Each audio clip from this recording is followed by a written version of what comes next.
Welcome to Secret Dealers, the show where you can turn your treasured possessions into serious money when the secret dealers pay you a visit.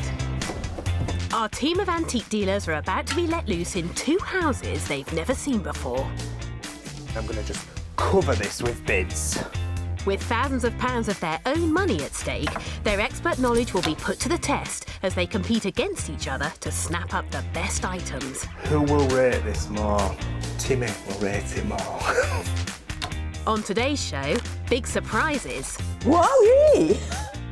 underhand tactics, Probably if you just take this under there and just leave mine. and why is this stool making all our dealers sit up? It just fits one's bottom beautifully. I really want that still. I want that still.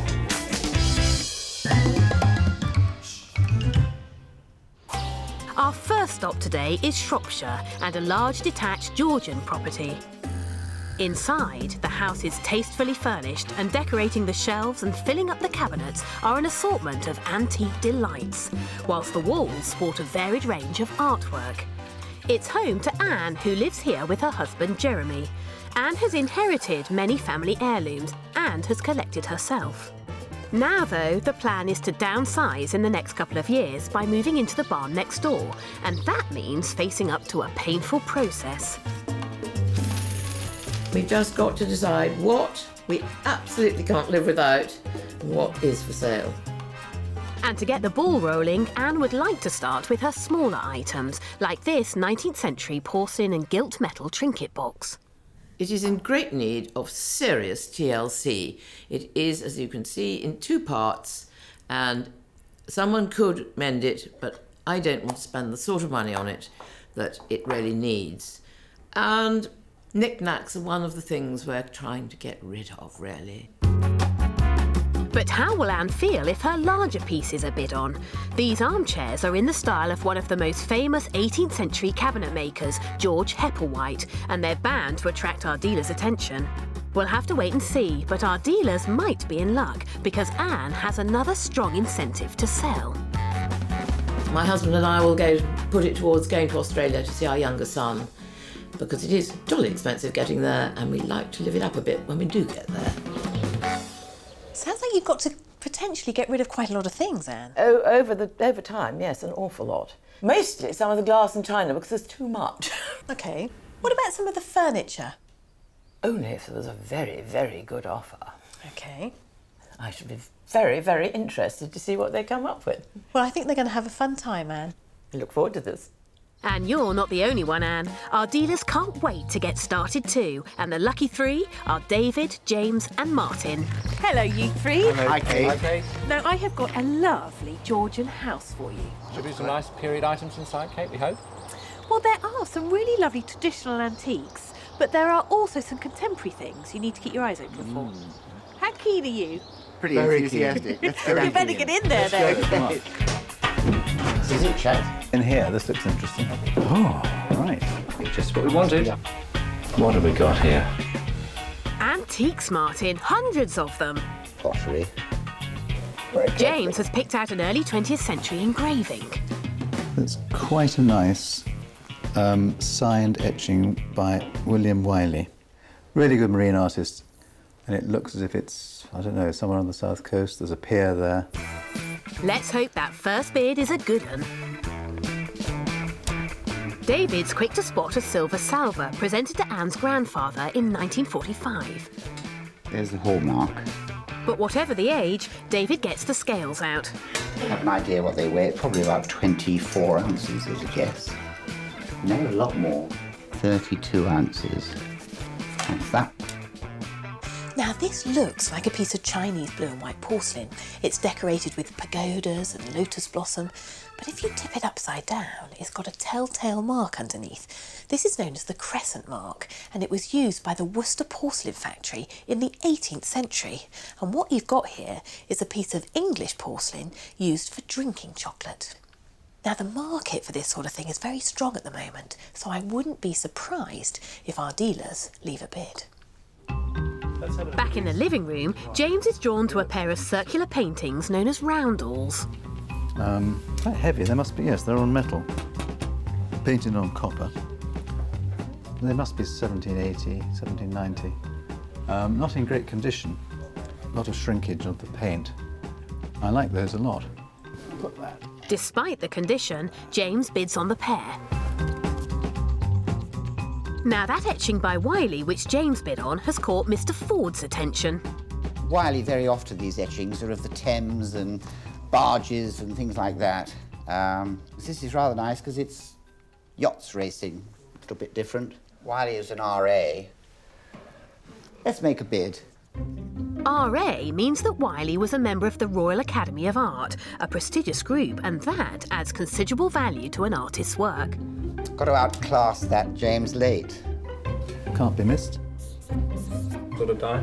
In the living room, Martin's discovered those Hepplewhite-style chairs, and he's found some damage on one. Someone sat down on it too heavily and broken the arms. But he's impressed with the other example. Nice bit of woolwork. Someone spent hours on that, if not weeks. Lovely colour on the arm, lovely skull. Turn it upside down. Make sure there's no problems with it. Legs are all nice and good. Cobwebs we like to see. Like to see them. Nice original piece. Martin likes them and bids on each. Ah. In the hall, James has spotted the silver salver which David weighed up. Reasonable weight, so I'll leave a modest bid on that. No scales for James, just gut instinct. Anne is keen to sell her small porcelain box, which has seen better days, but she could be in luck. It hasn't escaped porcelain buff Martin's attention. Little trinket box, nicely decorated. Rose pompadour, this pink. Nice little box. This little blue mark. Often people say it's Sevres. Should be under the glaze. This is painted on top of the glaze. It's one of the giveaways. Martin's suspicious, but it doesn't stop him leaving a bid. That chocolate cup I showed you earlier has been noticed by eagle-eyed David. This is lovely. Decorated nicely. It'd be lovely if it had a saucer with it, which it would have had originally. There's a good bid for that. There it goes. Cooper-made barrel. Nice shape. Bit like myself. That's what I like. It reminds me of me, I suppose. Well, it's a nice slim barrel, but let's hope it's a big fat bid. In the living room, David's paying very close attention to those Hepplewhite-style chairs. Lovely, just sweeping legs. Very generous, open-armed and pleasing. David has recently tried to cut down on buying furniture as the market for it is so depressed, but he can't resist quality like this. And that one's going there. I think I've got them the right way round. I hope so. Stick it under there. Nice picture. Signed by the artist. I don't usually deal in these things, but we'll have a look. I'm determined to get a good price for this, Wylie.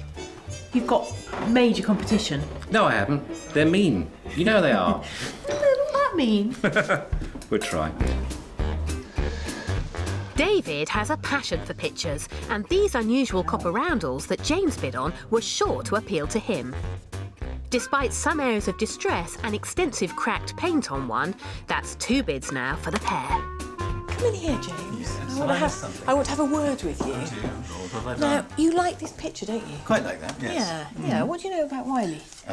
William Lionel Wylie. Yeah, do you know what Family of painters, father and son. He's the father, isn't he? David's in the corner, pretending not to listen. Do you know what he's fetching at the moment? I see them at auction.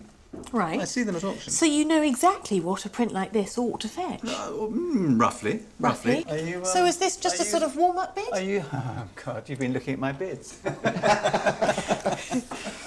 You can laugh, David. Remind me. Bit stingy, James. In fact, very stingy. Oh, that was stingy, you're right. Silly me. Yeah, it is Wylie, isn't it, James? Yes. Well, so is James. Thank you, David. With only minutes left, there's just time for David to spot that trinket box which Martin wants and Anne is keen to sell. This is again a little Sevres box, but unfortunately the hinge is gone. But nothing that couldn't be done. I'll put it back. That one. OK, gentlemen, time's up. I'll get you some lunch. You've got one of those fast watches.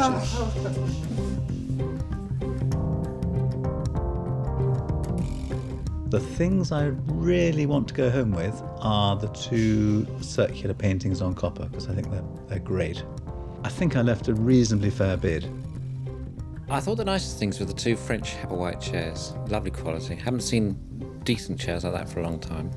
There are 2 French Hepplewhite chairs in the drawing room, and although I'm a bit off buying furniture, they're just wonderful. Lovely shape. I noticed Martin's made a bid, and I really hope I've outbid him. That's what I like to see, healthy competition. Now it's time for Anne to find out how much money she could make from our dealers. Now, Anne, these dealers, they do love a large Georgian house. I'm so glad to hear it. And in this envelope is what is on the table today. Thank you. Crikey! £9,432. Ooh! Go to Australia on that, couldn't I? You could, and back. Should we go and have a look? Oh, yes, please. First, it's that splendid etching which attracted all our dealers. Anne inherited this, but the decision to sell might be easier than you think. I didn't know I was going to inherit it, so I went and bought it. So I now have 2. Of this particular Of that scene? particular scene, yes. The only difference is the frame. Now, that's quite uncanny, isn't it? It is, isn't it? Yes. This is particularly nice, I think, actually, as sailing it's boats. lovely. And the market for him is very buoyant at the moment. That's good news. Yeah. David has bid you 165. Now, you don't look quite so smiley, Anne. No, I'm Why not. is that? Well, I'm hoping one of the others has bid a bit more. So David's out? Yeah. OK. James revised his bid and says 150. Thank you. Thought you might say that. So we've got Martin. Fingers crossed. The independent valuation on this is between £250 and £350. It's getting a bit nearer. See what you think of this one. Because Martin has bid you 220. Ooh, that's one of those difficult ones, isn't it, Kate? Not quite as much as I would have hoped. But when you take into account commission... Exactly. This is £220 cash today.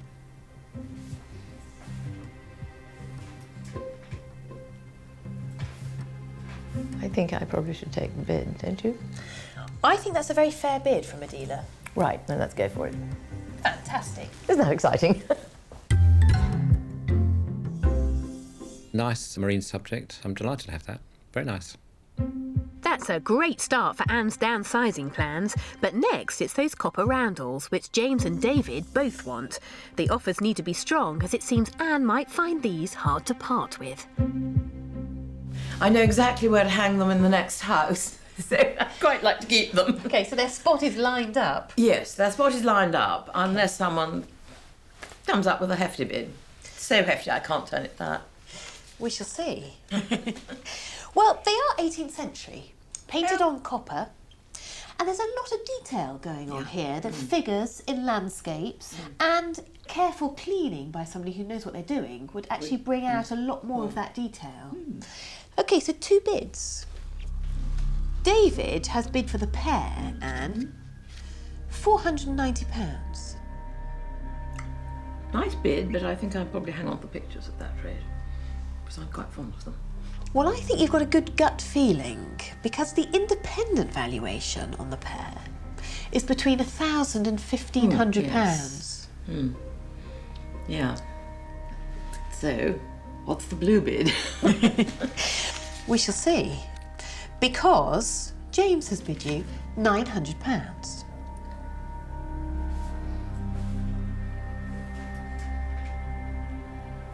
Nearer, but thank you very much, but no thank you, OK. because they are very nice pictures.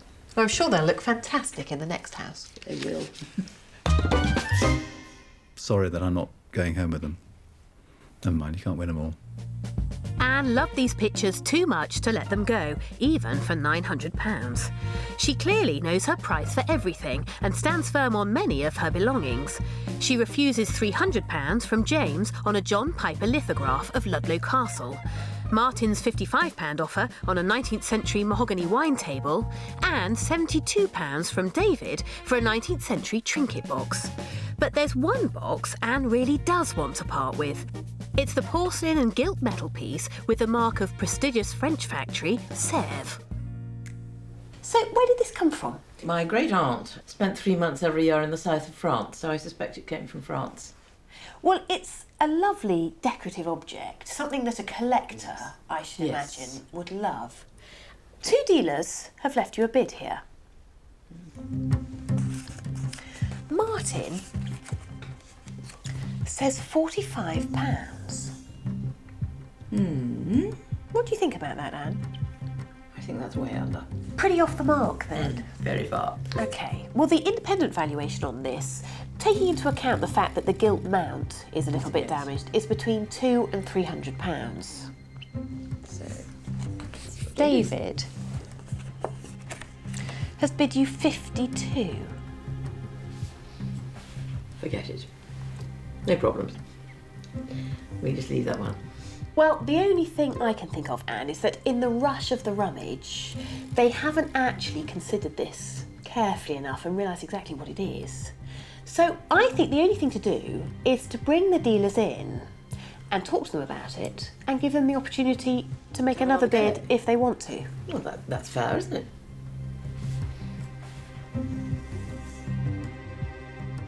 And meet our dealers, James, Martin and David. Hello. Now, Martin and David, you have bid on this, but James, you haven't, and I think you might have been just a bit pushed for time. It was really pushed. I So- didn't even pick it up. Well, I thought I'd give the opportunity to have a crack at it. Very kind. And David and Martin, Anne is a wee bit disappointed with your bids because the independent valuation on this box is between £200 and £300. You see, I think, Kate, that someone's viewing that as something better than it is. Okay. To have a look. Because that is a Sevres mark, but that is not a piece of Sevres. No, it's No, it's not. It's Samson. Yes. And the Sevres mark should be under the glaze, and it isn't. It's on the top of the glaze. And just tell us who Samson is, Martin. French porcelain maker, 19th century. So that looks like an 18th century box. It isn't. And it isn't so. So I'm actually don't want to bid on it. Okay, Fair so enough. James is I'm going out. to leave it to you two. Martin, you don't think it's Sev, you think it's Samson. I do. Are you happy with your bid? I am. David? Me too. Okay. We have no further bids. Thank you very much, gentlemen. Thanks very much. Thank you. So, Anne, we have a difference of opinion. The top bid on the table as it stands is £52. But I have to tell you, whether this is by Sevres or not, the quality of the piece stands for itself. And I think this is still worth between £200 and £300 at auction. Fair enough, Kate. In that case, I'll hang on to it. There's no point in accepting £52 if it's worth 200. Had it been mine, I'd be asking about £85 for it. Well, James, we'll have to agree to disagree, and another of Anne's knickknacks stays on the shelf. But is the tide about to turn? Next is the silver salver presented to Anne's grandfather in 1945. It attracted 2 bids, and she's turned down James's offer of 240. On the slight side. Way on the slight side. So James is out. Absolutely. Okay. This is obviously a family thing, Anne. Is it something you want to sell? Well, really, because I don't want to keep the silver. You haven't got a big enough house for it. Besides, it's such a bore to clean. Okay. David has bid you 410. That's a fair bid. I'd be very happy with that. That's a sale. That's a sale. Yep. And that sale gets the ball rolling again. Anne is pleased to sell the Worcester chocolate cup to James for £110, a silver soup ladle to Martin for £85, and accepts £420 from David for the more tired of her Hepplewhite chairs. But the other chair is a different proposition, a tidier example. It has no damage and is upholstered to a high standard. So can our dealers bid enough to take it home? Now, Anne, this chair is probably French, but it's in the style of one of the most important English 18th century cabinet makers, a man called George Hepplewhite. Now, of course, if this was a proper Hepplewhite chair, it would be worth thousands and thousands of pounds, but it's still a really nice quality piece. And 2 dealers want to take it home. Martin has bid you £450. That sounds quite nice, doesn't it? I like the sound of that. Would you sell it for that? Unless David's bids higher. OK, so potentially a sale? Potentially. OK, thumbs up. David has bid you £520. Wow! Well, yes, please. Brilliant. We have a sale. We have a sale, yes, please. Fantastic. I'm thrilled about that. I wanted the chairs and I'm delighted to get them. The dealers have taken away 32 pieces today, but how much money have they handed over? It's time for Anne to find out. Well, you have made in 1 hour £3,708. Well, that's not bad going, is it? Well, actually, it's not bad at all because there's another £2,000 on top of that. Wowee! So you have got £5,708. Well, I knew I'd turn some bids down, but that's pretty good, isn't it? A trip to see the grandchildren in Australia, perhaps? Definitely a trip to see the grandchildren, yes. For our next house, we're off to County Durham and a large period farmhouse. Inside is host to a wealth of proper antique furniture, artwork and pottery. It's home to Doug and Marie, who've been married for 30 years. Doug is an avid auction goer. He has nearly 60 pieces of Moorcroft collected over the years. The antique side of me has come from my mother. She's always been interested in antiques. And my father's was always interested in junk. Collecting might be in Doug's blood, but it's getting in Marie's hair. Whatever Doug buys, she dusts, but she has her limits. It's just getting over much now. We need rid of a bit before he buys any more. We'll have to buy a bigger house. It's big enough. She's finally persuaded Doug to let go of some pieces, but our dealers will have to bid strongly for some of his favourites.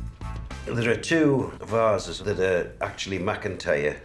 The McIntyre ones were more Chinese styled. The name McIntyre means a lot in the world of Moorcroft collecting. Before setting up his own factory, William Moorcroft worked for McIntyre, and in fact the pattern of these vases was designed by Moorcroft himself. Doug's keen to sell, but the proceeds could find their way to the auction room. Probably end up going back and buying some more. More pictures you're after, aren't you? I think Doug and Marie might be surprised what our dealers will dig out. On this landing, tucked behind the linen press, is a Victorian mahogany stool shaped like a horseshoe. It's damaged, but its novelty value and rarity will surely attract our dealers. So what do you like, Marie? I like the Moorcroft, the dark blue, the green. I don't like the white. I don't like those things on the... These things? Yes. Well, the dealers are going to be here any minute, and they are itching to look round your house. So I'm going to ask you politely to leave your own house, and we'll see you in about an hour. OK. Yes. Time to meet and greet the dealers, James, Tim and Simon. Well, gents, this homeowner is a regular auction goer. You've got a complete mixture of items, but he is as keen to make a profit as you are, so I want strong bidding. You better get started. Come on, Off we go then. Come on. Look at that clock. Ooh, this is nice. Look at this. Wow. Oh, there is a lot of stuff. Oh, it's David Ford. Ooh, a bit of Moorcroft here. This is nice. As he knocks it over. This little group is of a popular design, pomegranates, but Moorcroft is quite a brittle pottery prone to damage, and Tim has his suspicions. Sounds a bit dull, that, doesn't it? Damage can be hard to detect. If the pottery feels soft to your teeth, it's a sign of restoration. See, you need all your own teeth to do this. Never had a filling, me. 43, never had a filling. I'm just looking into the window, I'm just looking through here, I can just see more Moorcroft, it's everywhere. And I'm going to just cover this with bids.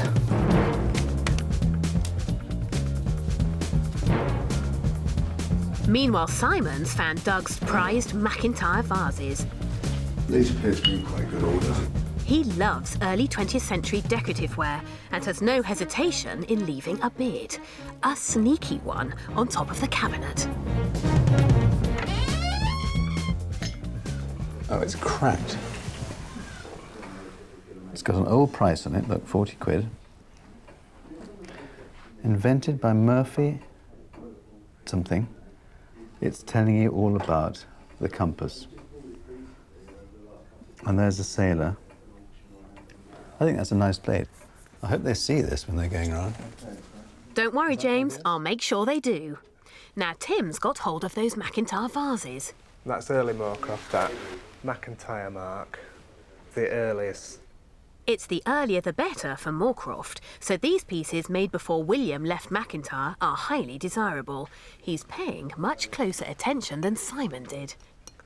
Because if they are restored, we could be blowing money. Look at that. The sly dog. He might be stronger than me on those because they're more sort of nouveau-y and swirly and...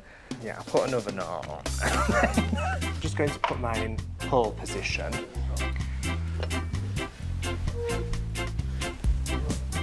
These are all late-ish bits of Moorcroft, but interesting shapes, seem to be in nice condition, and it sells. Moorcroft sells, so let's go for it. So far, our dealers have been taking their time, assessing each piece carefully. But they're starting to realise there's Moorcroft packed in every corner, and they're upping the pace. We still haven't found this lot, though. But Simon has found the pomegranate collection in the living room. Even if Simon's bid outdoes the other two dealers, he fears it may not be enough for Doug. Trouble is, if they've just bought it recently or over the last couple of years and they're given all the money for it, it's very difficult for a dealer to come in now and then still get a profit on it. So that's my excuse, and I'm sticking to it. There's one piece all the dealers have favoured so far. They're confident of its condition, and I think that could mean strong bids. James has a keen eye for novelty, and a walking stick has grabbed his attention. An ebony dog. Let's get that to the light. And that's not a bad one. I suspect it's been remounted. Stick. Tim is the first to discover the horseshoe stool hidden away on the landing. That is so sweet. Look at that. Is that not just gorgeous? Horse's hoof. I think that is absolutely fabulous. I love it. Quite a bit of damage. That's just been sliced off. Could it be restored? Probably. At great cost. Right. I'm just writing him a little note just to say how wonderful it is. A few exclamation marks. I'll bob it there. I should really get a towel and throw it over so they can't see it. You can't be too careful, Tim. James is feverishly writing out a bid for those two McIntyre vases you and Simon want. That's a full house of bids on them now. I think that's quite nice. That's nice. Simon's keen on that ebony walking stick too, and while he leaves a bid, Tim wants my advice on that horseshoe stool. What? Now it's badly damaged. Don't look at me like that. I know. One of these stretchers has split, hasn't it? I did notice that. It's been broken. OK, let me tell you what I think. Yeah, go on. It is a nice one. It of is. its sort. One was sold about a year ago in a very well-known auction house and made double what you left. Ugh. Just leave that with you, Tim. C'est la vie. Yeah, I need it. I need to have this stool. Right, here we go. I think this is a reproduction one. Simon is now sniffing around that horseshoe stool Tim wants so badly. It's quite nice, quite unusual, but I'll leave a little bit just to give him a run for his money. Meanwhile, Tim strikes back. It's that walking stick. It might be 1860, something like that. Nice condition. Dogs are always very, very saleable. This stick is probably worth nearly as much as all those in there. Who will rate this more? Timmy will rate it more. Well, we'll see later on, Tim. And that's 3 bids now for the ebony dog's head stick. And inevitably, James also spots the horseshoe stool. Mid-19th century. It's bottom-shaped, which is very nice, isn't it? Shall I demonstrate? Look, it just fits one's bottom beautifully. And it says good luck on it. I think that's a really funky thing. I like that. No, it's rubbish. We'll throw those away then, shall we? Bit damage. Good luck. That's fun, isn't it? I like that. I think probably if we just under there and just leave mine. No, we just need Tim's under there. That's all right. Get mine back out. Okay. With all the dealers after this little stool, this is definitely the one to watch out for later.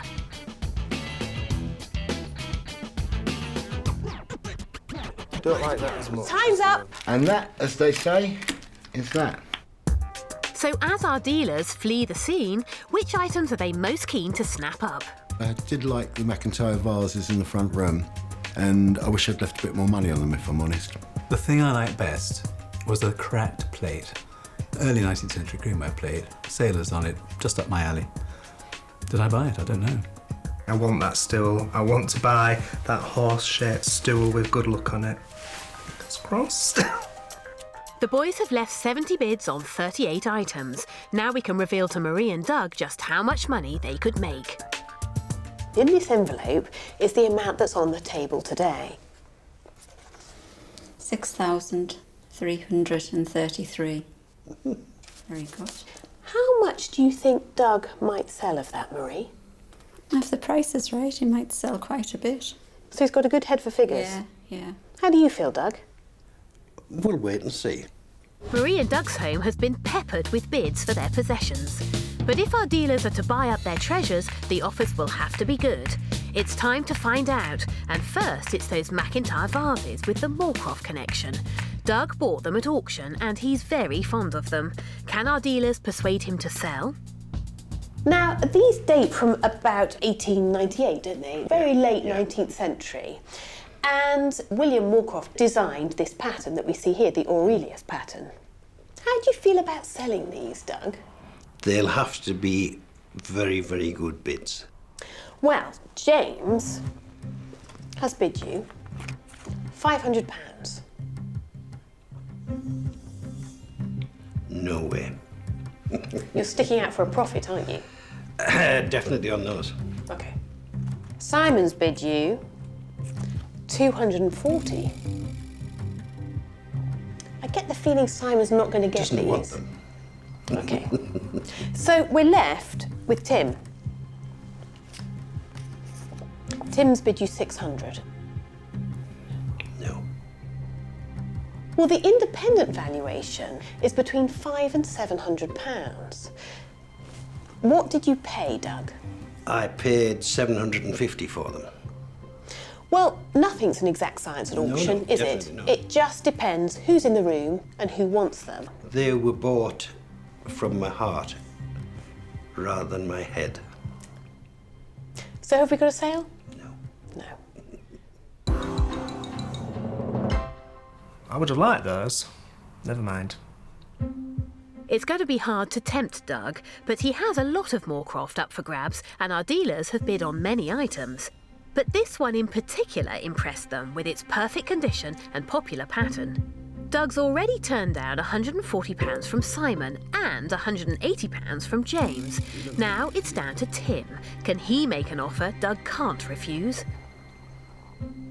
What about you, Marie? Do you like this stuff? Yes, I do like this colour, but there's plenty of them. One will not be missed.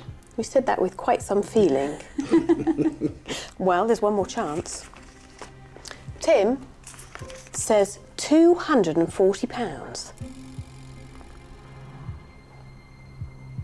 I think that's a pretty fair bid. Auction estimate is 200 to 300.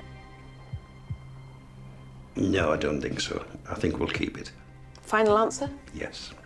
I think you've got a good business head on you, Doug. I thought that was a really strong offer, but who knows?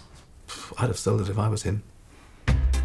Unlike the Pottery, Doug is tough to crack. But he did relent on some of his Moorcroft collection, selling a candlestick to Simon for £45 and two 1920s miniature vases to Tim for £220. And the sales continued, with James taking home his favourite 19th century creamware plate for £85. Then Tim won an 18th century long case clock for £425 and a gold watch with Alberton cufflinks for £280. Next, it's that rather fine ebony walking stick with the carved head of a dog. All 3 dealers want it, but can they offer enough? Well, I think he's quite handsome, and so did the dealers. James has left you a bid of £50. Interesting. How interesting? Not interesting enough. OK. Simon has left you a bid of £85. It's getting more interesting. Well, our independent valuer has put an estimate of 100 to 150 on it. That's better. Tim says £150. Very nice. Is that a sale? I think we can go with that. Excellent. I don't know what those two are thinking of. One bidding 50 and one bidding 85. They need to get real. Just as it seemed Doug might be softening, the dealers hit trouble. There were a flurry of good offers turned down. £35 from Simon for a silver christening mug, Tim's £23 for a silver Albert chain and fob, and £500 from Tim for an Edwardian inlaid linen press. There's a pattern forming here. Out of all the dealers, Tim's bidding has been the strongest. But could his luck change just when he needs it the most? He was desperate to bag this Victorian horseshoe-shaped stool, but the other two also want it. Why did you have it tucked round the corner out of I never sight? knew where to put it. It never looked right anywhere. It's just been a nuisance, really. It was a Christmas present off my parents. I think it was the first year we got married, the Christmas. Could have been, yes. Now, novelty pieces of furniture like this command a premium. And that's why the dealers were buzzing around it for such a long time. There were all sorts of shenanigans going on. They were hiding each other's bids, all sorts of fun and games. Let's see what Simon thinks. £380. Interesting. Tim says £450. Things are getting better. OK. James has bid you £475.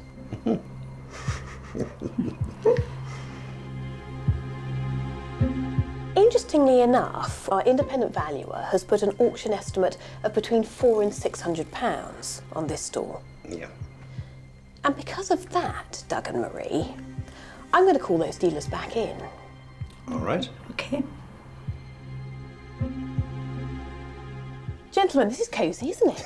Very cosy. We are all looking at the good luck stall. 2 of you have bid really quite close together. One of you, Simon, is lagging a bit behind and needs to put in quite a decent wedge if he wants to take it home. Pen's ready. Right. Has it brought good luck? Yes, definitely. That's it. Do you have I to might sit? raise Do you my have to bid a sit? bit. There you go. There we go. Great, thank you. You're lucky.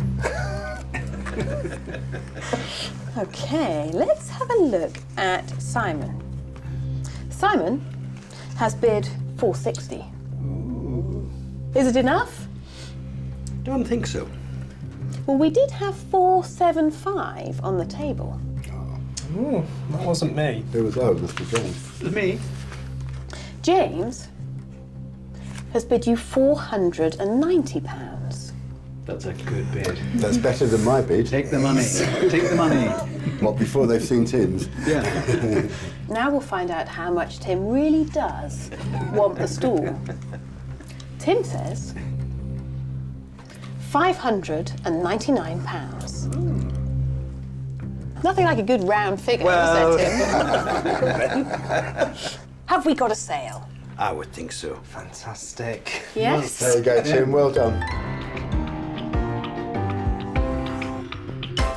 I do think that I probably paid too much money for it in retrospect, but find another. That's what I say. And I'm going to keep it. Well, how about that? Tim was outbid on the first round and still came up trumps. Well, our dealers have made generous offers today, but Marie and Doug held their nerve. Now it's time to find out just how much money they've made. Well, you have made today £2,779. Very good. That is all yours. What do you think, Marie? Very good, yes. So you're going to take Marie with you on your shopping sprees, Doug? Well, you never know. Our dealers have spent nearly £9,500 in today's houses, but have they bought wisely? Martin sold the Wylie engraving for £280. James sold the Worcester chocolate cup for £140 and the creamware plate for £110. And Tim is yet to sell the dog's head walking stick, but he isn't even trying to sell the horseshoe-shaped stool. So what about our homeowners? Well, Marie has so far been spared. Doug hasn't used the money for any new auction buys yet. And Anne is using her cash for a trip to Australia to visit her son and grandchildren. See you next time on Secret Dealers.